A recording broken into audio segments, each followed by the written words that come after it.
Crazy but true. Children grow faster in the spring than any other time of the year.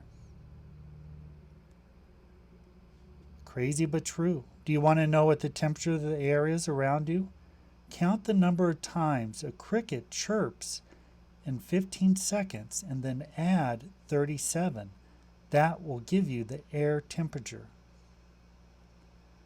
Crazy but true. The biggest wave that was ever recorded to be ridden by a surfer was a little over 100 feet high. Crazy but true. If you could combine all the streets in New York City to make one straight road, then that road would go from New York City all the way to Tokyo, Japan.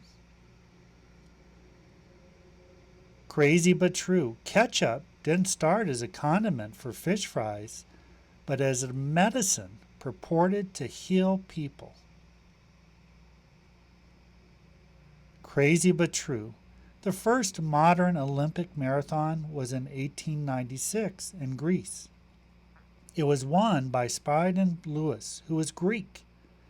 The king of Greece was so proud that a Greek won that he offered anything that he wanted for a reward. Spiridon requested for his prize a donkey.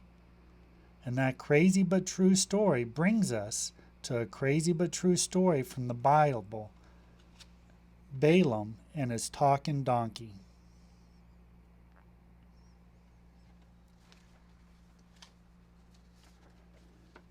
Balaam lived in a land near Moab.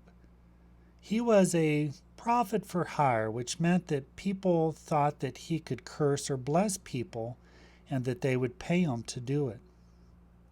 One day the king of Moab looked out and he saw the Israelites passing through his land, and he became very worried. He said that all of these Israelites will eat us like a cow eats grass.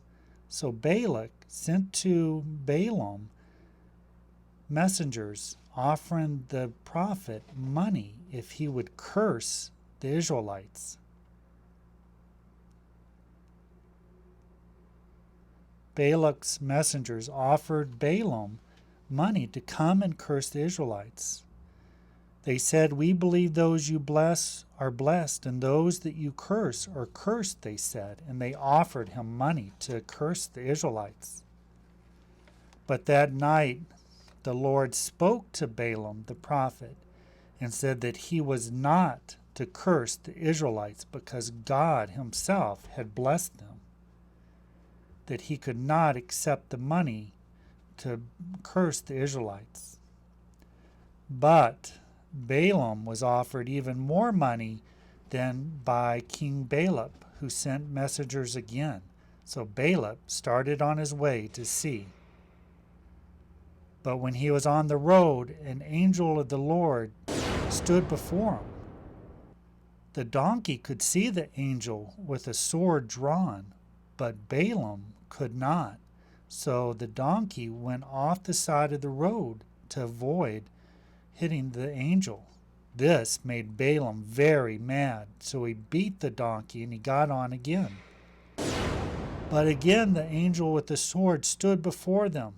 This time the donkey was so afraid that it moved out of the way, and there was a wall going alongside the wall.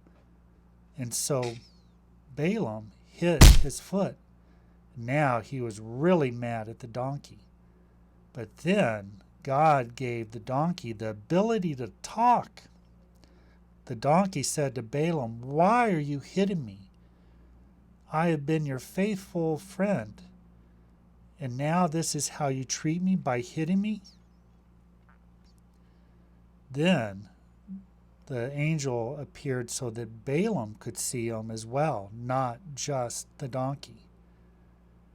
Balaam knew then that the Lord was not happy with him and would not allow him to curse the Israelites.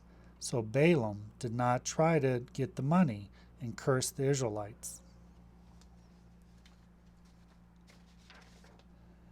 What's the point of this story? I'm sure it'd be very cool to have a pet that could actually start to talk to you. And maybe if your pet did start to talk to you, maybe that means an angel would be around and they can see it and you can't.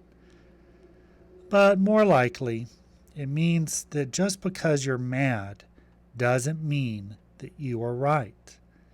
You have to be very, very careful when you get mad, just like Balaam did with his donkey. But his donkey was trying to protect him and also the donkey himself.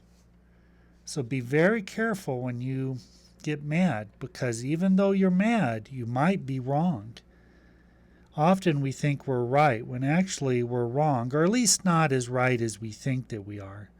Don't say, do, or even think something out of anger that later you'll only regret.